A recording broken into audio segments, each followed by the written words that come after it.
thank you for joining me. My name is Brad Inglis, and the talk you're about to listen to, if you don't jump ship partway through, is called My Adventures with Mental Illness and How You Too Can Survive. All of this was prompted by a local environmentally minded group here in the village where I live on the Bruce Peninsula. The village is Tobermory, Ontario. And the group is called the Sources of Knowledge. They had asked me to present a talk in the middle of winter, and I could talk on whatever I wanted to talk about. And in the beginning, I had no idea, and I said, absolutely not. But they were persuasive. This group of vibrant women and men put together an annual weekend forum that brings people, speakers, and guests from all over the place to our little village.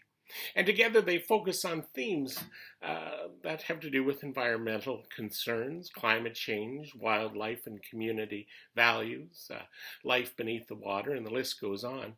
And I thought, gosh, they're scraping the bottom of the barrel if they're asking me to speak and giving me my choice of what to speak on. You see, I'm the local United Church minister, and my motto is when it comes to sermons, if you can't say it in 12 minutes, then it isn't worth saying. The folks from the Sources of Knowledge were suggesting maybe a 45-minute talk, and I was terrified and tried to put them off. I knew if I was going to do it, I was going to have to dig deep. And hopefully if I gave them an outrageous enough topic, they would kindly find someone else. So I threw out my suggestion, My Adventures with Mental Illness and How You Too Can Survive. And sadly, they embraced the idea, and here we are. Actually, I should explain how we got here on YouTube. The actual talk was scheduled for February 24th, 2020, in the heart of the winter season up here on the Bruce. So I was a little relieved, thinking that maybe a handful of folks would show up. And then, as luck would have it, we had pretty much our one and only snowstorm of the year. I was all for canceling, but some of these tree huggers can be pretty tenacious, and weather doesn't seem to dissuade them. Much to my horror, about 50 people braved the storm and attended that evening. And after the event, I received several emails asking if we recorded it or if we would perhaps do it again. So I agreed to another presentation.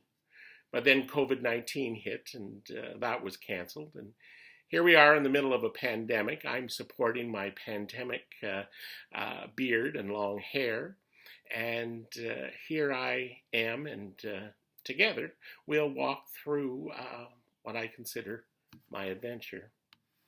I'll start by giving you a little bit of background on me. I'm a gay man that isn't something that really defines me. I graduated from the University of Guelph in sociology, and to this day I have no understanding what sociology is. But for the most part, I like people. I've worked in group homes, at a drug addiction center, run youth support programs in Guelph, was the executive director of Big Brothers in Cambridge, executive director of a rural community resource program where we operated licensed childcare centers, outreach programs, housing initiatives, and a variety of other things. In other words, I've been around the block. My mother and I operated an antique and gift shop and cafe, and then finally, battered, broken, and bleeding, I landed on the steps of one of the United Church's seminary colleges, Emmanuel College, at the University of Toronto in 2010, and completed a Master's of Divinity. And I graduated in 2015. And I was also then ordained into the United Church of Canada. And right now, I'm pretending to be working on a Master's of Psychotherapy at Martin Luther University College at Laurier University. I say pretending because I think I'm way too old to be back in school, and I'm finding it a huge struggle. I want to say right from the beginning that I am no expert on mental health, just a unwilling participant. But hopefully I can help you find what you need to get you on the road to a better place, or those you love. You'll find my email address likely at the end of this recording, and you're welcome to contact me that way. There are many excellent resources out there. Start with your own family health team, and there's usually a social worker on staff. Find out about the mental health services in your community. They're not without waiting lists, but usually build in flexibility. They're often mobile enough to support rural communities and will bring you one step closer to your goal of better mental health. And they can help to demystify some of the challenges of mental health. So the goal of this talk is to help you connect a face and a name to what mental illness can look like. And I will take you on what I like to call my adventure with mental illness. I had a big debate with someone who questioned my choice of words. They thought that the word adventure would make my talk sound too glib and too much like fun. And the word journey would be maybe more appropriate. I guess because it sounds more like a struggle. I think it's a given that mental illness is a struggle. But what makes it an adventure is the self-discovery, the uncertainty, the ongoing learning. Those great highs of just being able to put one foot in front of the other. That ability to get out of bed in the morning when all you want to do is just curl up into a ball. And the terrible lows of even when you think you've hit rock bottom, there's still further to fall. There are the challenges of meeting new therapists and having to adapt to the type of therapy that they offer, and then deciding and being brave enough to see if what they have to offer is for you. The idea of journey feels a little too genteel for me. The concept of adventure captures more that feeling that you're in it to save your life. You're fighting for your own survival. For some, journey may be the right word, but for me, adventure sums it up because it has taken me places I never thought I would be. I was quite certain that no one would show up for that evening talk in February about mental health. After all, who really wants to talk about mental illness?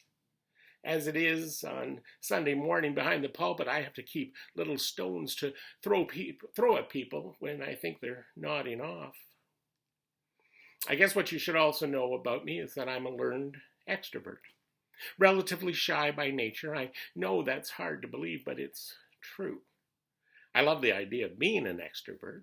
I can do it if I have to, but I'm usually much better in one-on-one situations. The thought of public speaking makes me cringe, but I've learned to do it. I've been in Toastmasters. It's kind of that weekly gathering where people make speeches and then you judge each other. But one of my greatest ways of trying to get over not being able to speak in front of people was by taking singing lessons. I still can't sing, but it gave me the courage to get up in front of people and at least do something. And it's liberating and proven to be helpful with mental health. It is considered a natural antidepressant. Singing is known to release endorphins, that feel-good brain chemical that makes you feel uplifted and happy. There's actually a tiny organ in the ear called the sacules, which responds to the frequency created by singing. And the response creates an immediate sense of pleasure. Regardless of what your singing sounds like, you could be howling like a dog for that matter. It doesn't really matter. I don't care for large groups. I don't like to be up late. And I hate being out after 6 p.m. And yes, I'm probably in the wrong business working in the church. And yet here I am. But having said this, I also believe that we all have the capacity to stretch ourselves and sometimes do what we think of as the impossible. You see, I grew up with what I now know were my two closest companions, low self-esteem and depression. I say companions because they've always been with me, but they certainly weren't friends. They were companions because I don't know what life is like without them. They weren't friends because they always held me back, enticed me into thinking that I was never good enough, didn't deserve things. They also instilled in me that sense of worthlessness. The ultimate reason I never became a minister until so late in life was because I always thought that I would never be good enough and had nothing to offer. Even though I've always had a deep calling and a strong sense of faith as long as I can remember, none of that could combat the negative thoughts that were always there.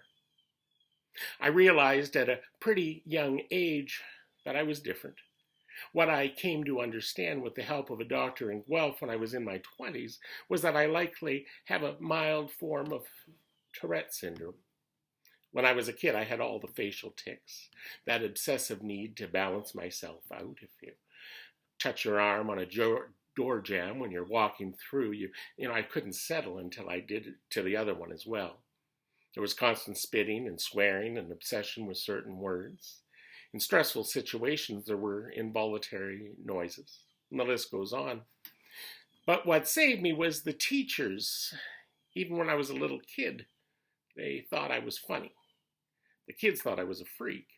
But for some reason, teachers thought I was hilarious, and they took pity on me. When I was having a particularly bad day, they'd let me sit in the office at school during recess or lunch and let me answer the phone while they went for a smoke in the teacher's lounge. It was, after all, the 70s. They helped me find refuge in what can be a pretty challenging time when you're a kid who is a little odd. Now, I should tell you now, if nothing else, my story is full of moments of grace and compassion that has been bestowed upon me by very loving people. And some of those teachers were those people. What I learned through my work with Big Brothers is that kids who are different often weren't liked. They had behavioral problems. Teachers found them challenging, not easy, unlikable. Humor has been one of my greatest gifts. That fact that most days I have no filter has often been a positive thing. There have been those times when it's landed me in trouble as well, and sometimes can send my poor mother over the edge, but it has been a gift. How does all of this fit with the sources of knowledge? One of our greatest sources of knowledge is that which lies within us. The ability, if we can really listen, and to hear the voice that's within all of us and connect us to our true selves. I'm going to take a pause now to show you a short YouTube clip. And thanks to the help of Marty O'Block, he has made this possible. But if something should happen and it doesn't work, all you have to do is Google Black Dog and mental health, and you'll find it. This has been put out by the World Health Organization, and some of you may have seen it, but it's well worth seeing again. It's called The Black Dog and gives you a glimpse of what it's like to live with depression. The Black Dog is the name that Winston Churchill is said to have given his bouts of depression. Some dispute whether Churchill suffered from depression, but for the sake of this talk, let's say he did. I had a black dog. His name was Depression. Whenever the black dog made an appearance, I felt empty and life just seemed to slow down. He could surprise me with a visit for no reason or occasion. The black dog made me look and feel older than my years. When the rest of the world seemed to be enjoying life, I could only see it through the black dog. Activities that usually brought me pleasure suddenly ceased to. He liked to ruin my appetite. He chewed up my memory and my ability to concentrate. Doing anything or going anywhere with the black dog required superhuman strength. At social occasions, he'd sniff out what confidence I had and chase it away. My biggest fear was being found out. I worried that people would judge me. Because of the shame and stigma of the black dog, I was constantly worried that I'd be found out. So I invested vast amounts of energy into covering him up. Keeping up an emotional lie is exhausting. Black dog could make me think and say negative things. He could make me irritable and difficult to be around. He would take my love and bury my intimacy.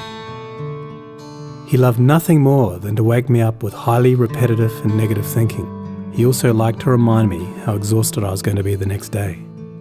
Having a black dog in your life isn't so much about feeling a bit down, sad or blue. At its worst, it's about being devoid of feeling altogether. As I got older, the black dog got bigger and he started hanging around all the time. I'd chase him off with whatever I thought might send him running. But more often than not, he'd come out on top. Going down became easier than getting up again. So I became rather good at self-medication, which never really helped. Eventually, I felt totally isolated from everything and everyone. The black dog had finally succeeded in hijacking my life. When you lose all joy in life, you can begin to question what the point of it is. Thankfully, this was the time that I sought professional help. This was my first step towards recovery and a major turning point in my life. I learned that it doesn't matter who you are, the black dog affects millions and millions of people. It is an equal opportunity mongrel. I also learned that there was no silver bullet or magic pill. Medication can help some, and others might need a different approach altogether. I also learned that being emotionally genuine and authentic to those who are close to you can be an absolute game changer. Most importantly, I learned not to be afraid of the black dog, and I taught him a few new tricks of my own. The more tired and stressed you are, the louder he barks, so it's important to learn how to quiet your mind. It's been clinically proven that regular exercise can be as effective for treating mild to moderate depression as antidepressants, so go for a walk or a run and leave the mutt behind. Keep a mood journal. Getting your thoughts on paper can be cathartic and often insightful. Also keep track of the things that you have to be grateful for. The most important thing to remember is that no matter how bad it gets, if you take the right steps, talk to the right people, black dog days can and will pass. I wouldn't say that I'm grateful for the black dog, but he's been an incredible teacher. He forced me to reevaluate and simplify my life. I learnt that rather than running away from my problems, it's better to embrace them. The black dog may always be part of my life, but he'll never be the beast that he was. We have an understanding. I've learnt through knowledge, patience, discipline and humour, the worst black dog can be made to heal. If you're in difficulty, never be afraid to ask for help. There is absolutely no shame in doing so. The only shame is missing out on life.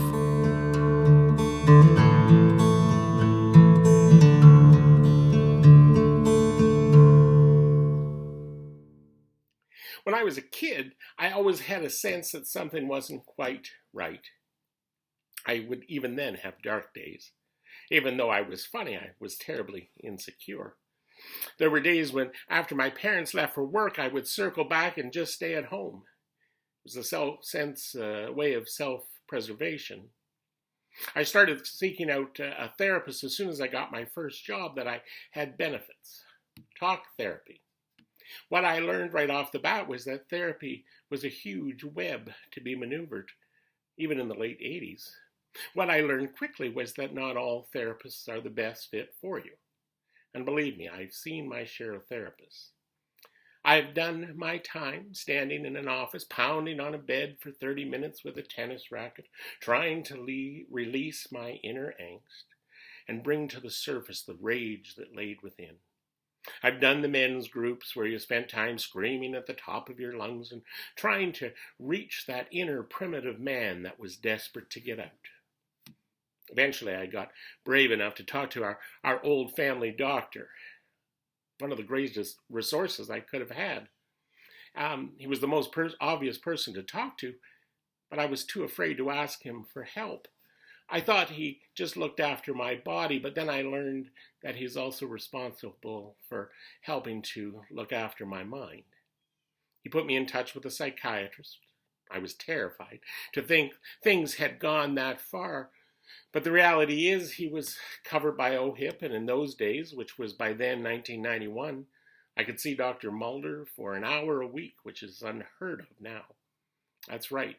If you do the math, I've been under his care for more than 29 years. I've put most of his children through university. But one of the first things he did was set me up with a psychological assessment. And even in those days, it cost a lot of money, but I scraped it together. It was over $1,000 to have it done at Homewood in Guelph. And it was like going to see a psychic. I completed all the testing, being totally honest, because I had nothing to lose. The main thing it told me was that I suffered from chronic depression, and left untreated, the day would come when I would no longer be able to get out of bed. At that time, Dr. Mulder also talked about this new thing they were discovering in soldiers that also regular people like me sometimes suffered from, and it was called post-traumatic stress disorder, what we now know as PTSD. And it also suggested that medication would likely be my reality someday, and I would need to think about that. My first hurdle, though, was going to Homewood in the first place, because when you grow up in Guelph and only live 2 blocks from Homewood, you knew it was the nut house, the booby trap, the asylum. And the older kids in the neighborhood would always tell us terrifying stories about what went on there, and the adults had stories of their own that you would overhear. And, well, I knew firsthand what went on there. People were crazy. Because when I was a kid in church, we had an old couple who arrived every Sunday morning in a taxi. We later learned that they were actually brother and sister, and they lived in this old estate house at the foot of the hill on the Homewood property called Riversley. It was then more of a long-term residence where you paid privately. But these two would come faithfully every Sunday to church, and I would be mesmerized by the woman, because throughout the whole service she would lick her fur coat and talk to it. And that went on for years. I looked forward to every Sunday. That was my proof that crazy people lived at the Homewood. So going there, even as an adult, I was certain the doors would slam shut behind me as I entered, and the next time I emerged, I would be wearing a fur coat of my own and talking to it. But eventually I got the courage up to go, and it was fine. That testing gave me insight into what I needed to do to keep healthy. But mental health is a funny thing, and medications don't work forever. At that time, Prozac was new on the market and supposed to be a miracle cure. It would be the magic pill. But what it did to me was give me suicidal thoughts, made me more anxious and jittery. The first time at bat, and already it wasn't a good experience. So onward we went, and through many different combinations of meds. Some that would work at the beginning and then quickly wear off. Some that would work for a while but would then eventually stop, or I could go no further with the dosage. Medications often made me gain weight, and I was already heavy. There were great periods of feeling stable, but other times when making a med change, I'd be left feeling pretty lifeless, with no interest in anything, hopelessness, unproductive, hardly able to get through the day. What we came to realize was that my system was treatment resistant. Not all meds were going to work for me, and reactions often weren't good. There were adverse side effects, and I would need a combination of an antidepressant, a mood stabilizer, and also something to lift my mood as well. Don't forget that this is just me. Most people are able to utilize the benefit of one source of medication and help it to manage your stability. Eventually, we did find a good combination, and all along I was having talk therapy because the medication alone will never just do the job. And there were times when Dr. Mulder would say, hey, we can take a break because I was pretty stable. We would cut back to bi-weekly and then monthly and every 3 months. What he would see as progress, I would often see as being abandoned. I was quite content to sit on his lap and be coddled. No, he never did any coddling. In 29 years, I know nothing about the guy. How many kids, where he lives, nothing. And I have no interest in that because he works for me. And I have enough folks in my life that I need to look after. I needed a safe place where I could go and receive care. But eventually symptoms would start to increase, especially if I had stress in my life, and meds would need to be adjusted. I remember days of being desperate for a proper diagnosis. I would want a label, labeled as having Tourette's or perhaps Asperger's. But Mulder would say, what does it matter? We're treating your symptoms. We're managing your chronic depression. So for many years, we kept the black dog at bay. When I'm well, I have a huge capacity to work. I can be creative, have lots of energy, problem solve, but I'm a control freak. And sadly, that is at the core of my being. So I had to spend many years trying to determine what was the real me. Who was I at the core of my being? What was the depression saying? When were the meds talking? When was it really me? What was the essence of my being? Am I showing signs of mania, or am I just being who I am? I like to work hard. I like to see results. I like to help others succeed. Or was I just being compulsive? When I'm tired, I need to check myself. Is the black dog coming back, or am I just generally needing some downtime? It's always a matter of being able to reflect and see where you're at in your life. I mentioned earlier that I'm currently working on a master's of psychotherapy at Laurier University, but taking a hiatus right now. But why I chose psychotherapy is because it's a discipline that makes room for you to talk. Sometimes the greatest healer for us is being able to tell our story. We don't often have space or time to do that in our everyday lives and in a safe place. Other therapies are great, but I know that I've been in situations where the therapist opens their bag of techniques and makes suggestions of websites to follow up with and things that they've found successful with other patients and studies they've read and manuals that are helpful. But sometimes we just need to be heard. Sometimes we just need to pull apart our own story and try to make sense of it. Decide what you keep and what just isn't helpful anymore. You need someone who's at arm's length and yet can be objective. I eventually left social services in 2004 to do my own thing. My dream was to open a business with my mother, an antique shop and cafe. But what I quickly found out was that I was no businessman. I have a huge respect for the entrepreneurs up here in Tobermory who bravely carve out a business for themselves. I wasn't good at selling stuff. I was great at giving stuff away. I still had that social worker heart. So that was a real disconnect for me. And when the recession came in 2008, our business was done. We'd lost everything we put into it. Staff had to be laid off. Property had to be sold. Bankruptcy had to be declared. And when you're already walking a fine line, walking with the brothers of low self-esteem and depression, already walking the path of feeling worthless, and now a failure too, it doesn't take much to drive you down further.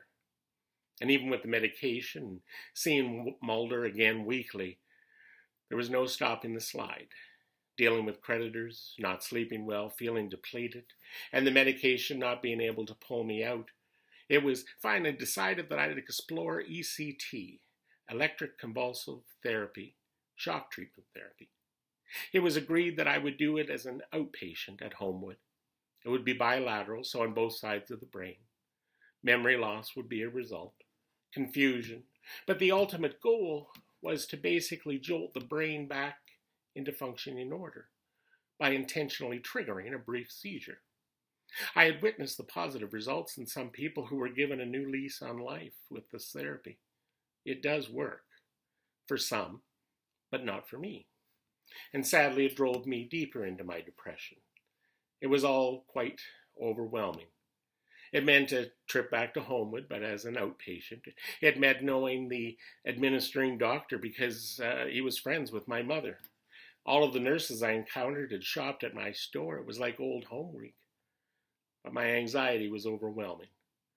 I felt like I needed to put on a brave face for all these folks I knew and who were trying to help me. The treatments were 3 days a week for 5 weeks, and although I hardly remember those 5 weeks, I did manage to get myself to the West End Rec Center in Guelph every morning at 6 a.m. and swim 3 kilometers.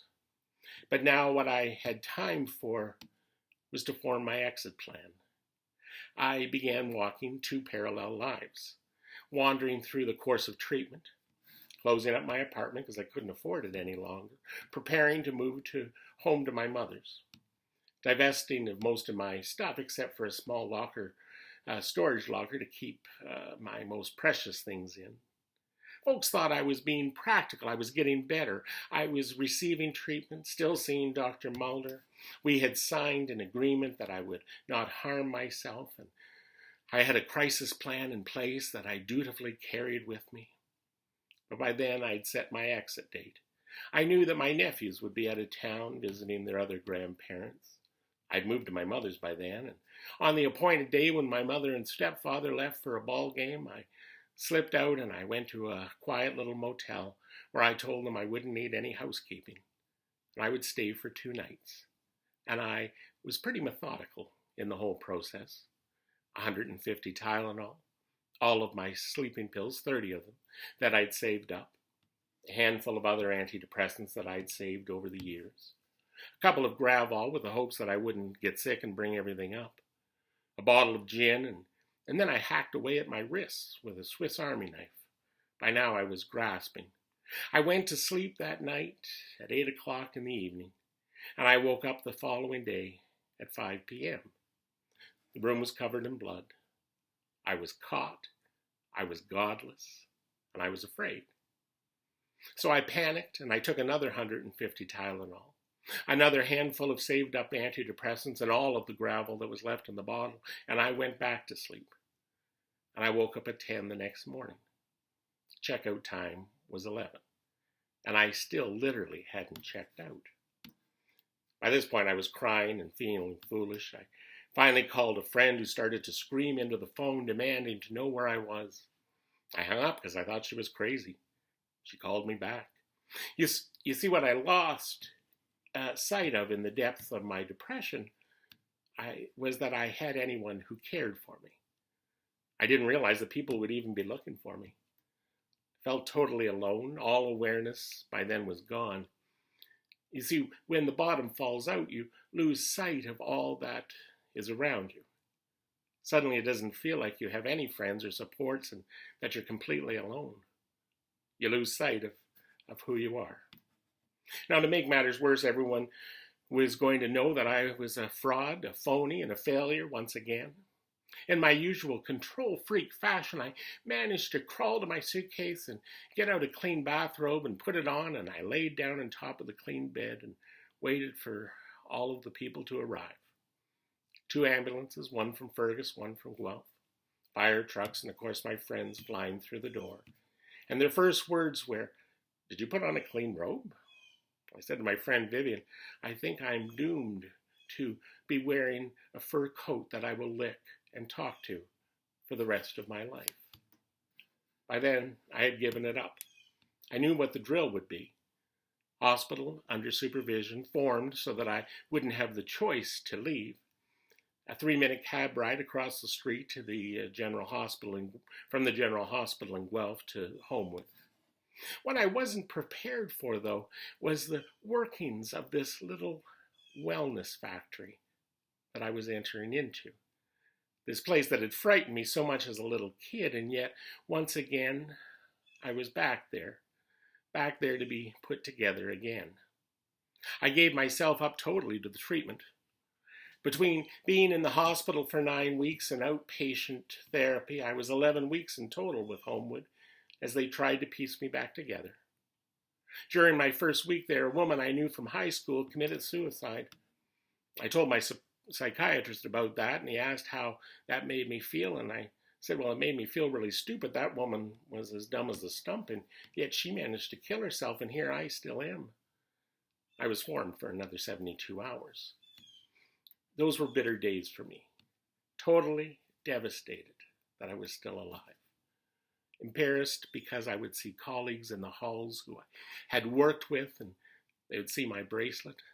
The process of being held in segregation for the first few days was right out of the movie One Flew Over the Cuckoo's Nest. There was a cot in the room, and that was it.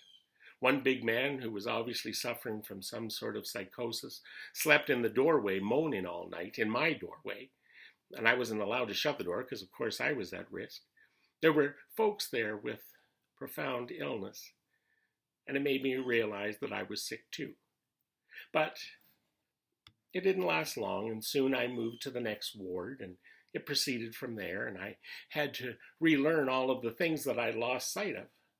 Self-care, building self-esteem again, managing my emotions, working against all of the negative self-talk. What it taught me was compassion, actually compassion for myself, and humility to know that we all need each other. People ask me where my faith came into it. Where is this Savior God that you talk about? And there were days that I felt completely godless, totally abandoned by God. But I don't ascribe to God as that towering old man with white hair and a robe standing in heaven. Because every day we see people die and brutality all around us.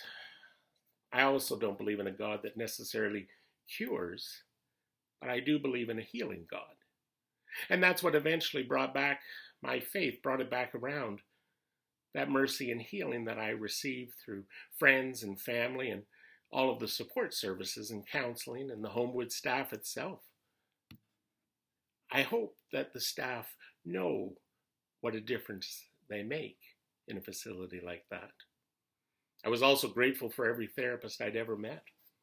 Dr. Mulder can never cure me, but the reality is that he's healed me over and over again throughout the 29 years that we've been working together. Never giving up even after I betrayed our agreement to not harm myself. That was July and August 2009, and in January 2010 I started at the seminary at U of T. I'd been accepted. I came to Tobermory in June of 2011. Tobermory's been a healing place for me, long before I ever met any of the folks who I know now. The cool, fresh waters and the rugged, unpredictable landscape.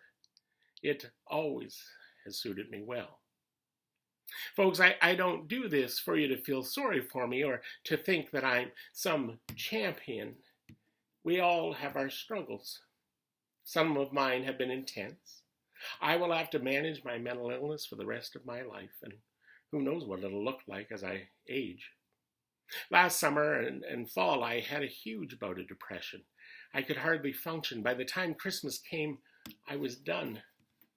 Dr. Mulder was trying some additional meds, but we didn't want to give up on what was working. I had an excellent support from my therapist, Michelle, in Wyerton, but I just kept on slipping, and I was worn out. And the folks at Tobermory United, they knew something was wrong, and they were compassionate and gentle and nurturing. And actually, we'd set up a sabbatical for me, and they made sure that I wasn't disturbed. What we came to realize is that I did need some rest. But most importantly, I got hooked up to a CPAP machine, which I'd always fought. I never wanted the use of one. But I finally gave in and started using it, and the fact that the doctor at the sleep clinic said he'd take my license if I didn't cooperate. And within 3 months, I felt like a new person. By the time I was back at work, I had energy, a much clearer head.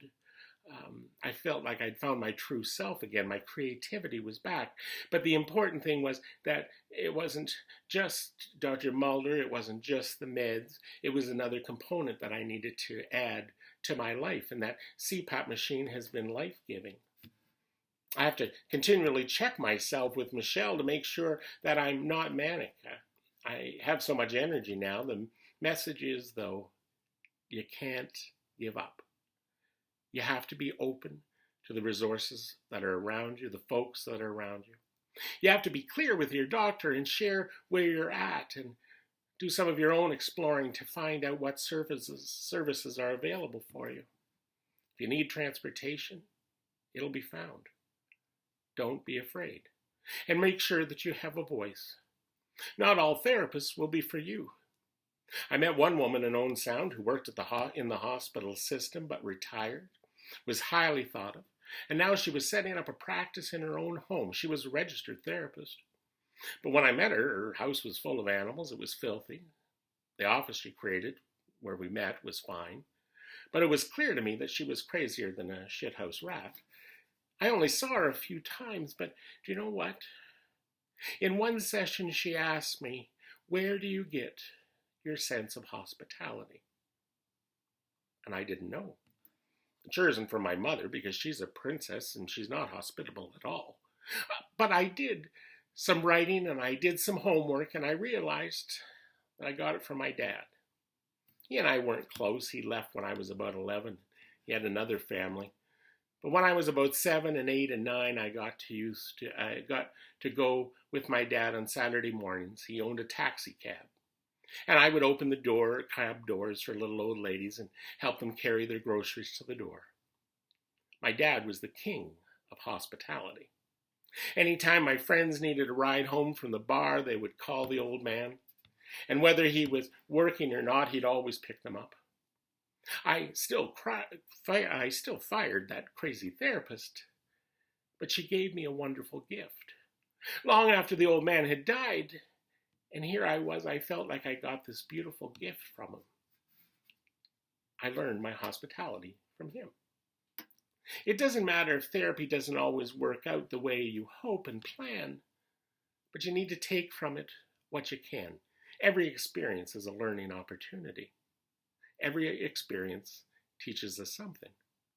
There is help out there for maneuvering the system. You need to get your exercise, even when it's the last thing you like doing. Going out for a walk, that's usually when you need it the most. You need to talk with your friends and family and share. Make sure you get enough sleep. And I'm a big advocate of writing. I always have a closet full of blank journals at home to give out. Get your words out on paper, burn them after if you want.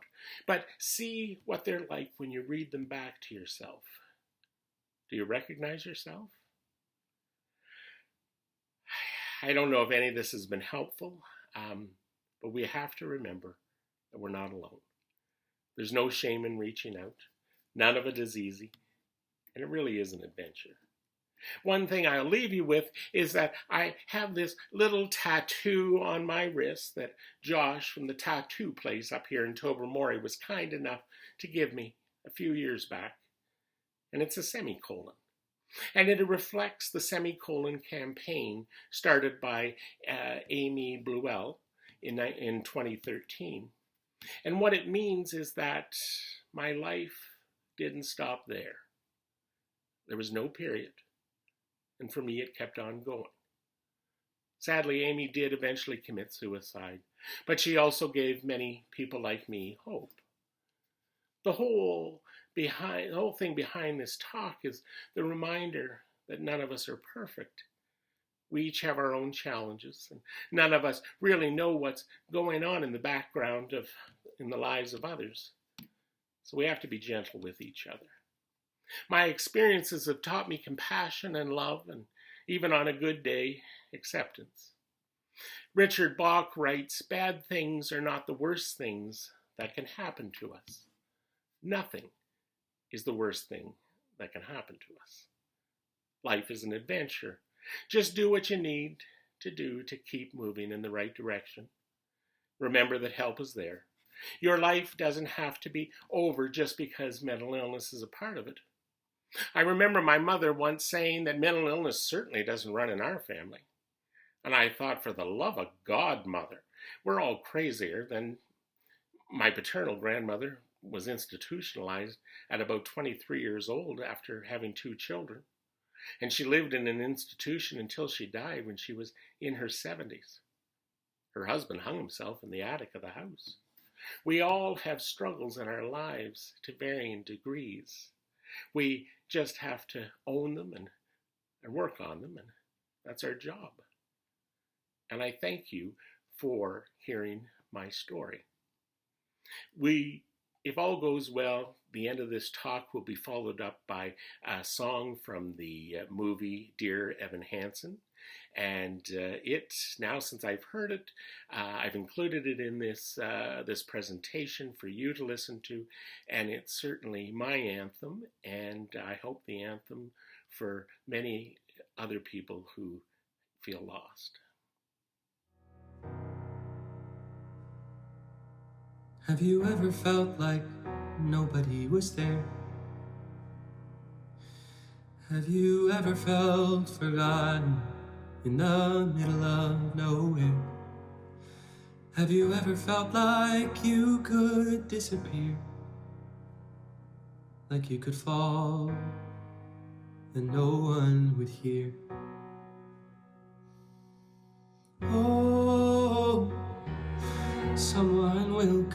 running, and I know they'll take you home. Even when the dark comes crashing through, when you need a friend to carry you, and when you're broken on the ground, you will be found.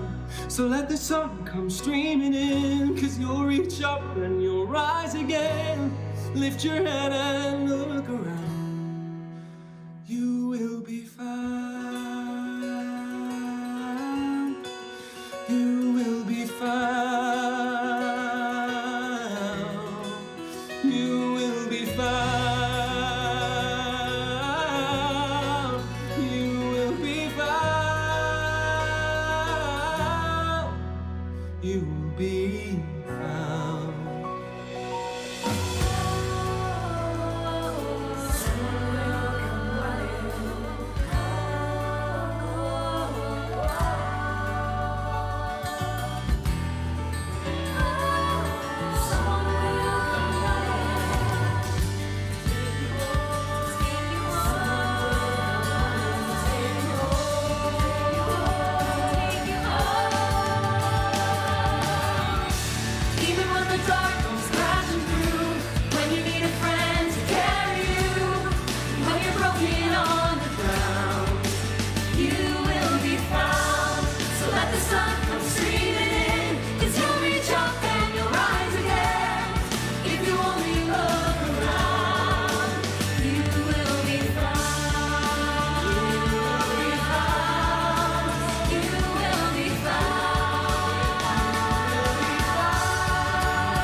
Someone to carry you when you're broken on the ground.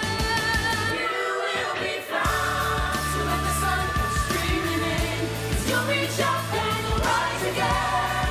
If you only look around, you will be found. Even when the dark comes crashing through, you will be found. When you need someone to carry you, you will be found.